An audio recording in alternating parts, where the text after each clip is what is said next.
में हवा च रहना, जड़ का काम किहदे च रहना, जमीन च रहना।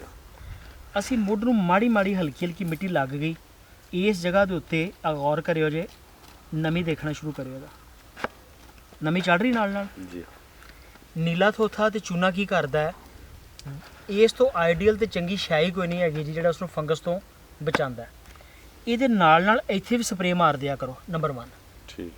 नंबर 2, मैं चाहना वा कि इस बूटे की बीमारी उन्हां नूं ना लगे, उन्हां दी बीमारी इधर ना लगे। ठीक है जी। ਇਹਨੂੰ ਅਸੀਂ ਕਹਿੰਦੇ ਆ ਆਲਟਰਨੇਟ ਰਾਉਂਡਸ ਬਣਾਉਣਾ ਇਹਦੇ ਇਰਦ ਗਿਰਦ।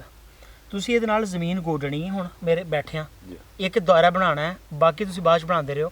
ਇੱਕ ਮੈਂ ਬਣਵਾਵਾਂਗਾ। ਉਹ ਕੀ ਕਰਨਾ ਹੈ, ਇਸ ਜਗ੍ਹਾ ਨੂੰ ਗੋਡਣਾ ਬਾਹਰੋਂ ਬਾਹਰ, ਔਰ ਇਸ ਜਗ੍ਹਾ ਤੇ ਅਸੀਂ ਇਹਦੇ ਨਾਲ ਇੱਕ ਗੋਲ ਦਾਇਰਾ ਬਣਾਉਣਾ ਹੈ ਮਿੱਟੀ ਦਾ ਖੜਾ ਕਰਕੇ।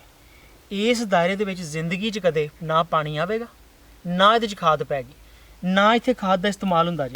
तो सिर्फ थोड़े पॉलिश करना है, नूर नू ना है जी एक्टिव करना है, नूर पूरा अल्हम्दुलिल्लाह। अच्छा हुण तुहाडे पौधे का दूजा बड़ा मसला मोबाइल कैमरे के साथ ही बना लें इसकी सूंघ ताकि बाद में तस्वीरें ना एडजस्ट की जा सकें। हेलो बाद तस्वीरों के बारे में पाकिस्तानी कहते हैं जी ये फिल्टर्ड फिल्टर्ड नहीं AI है AI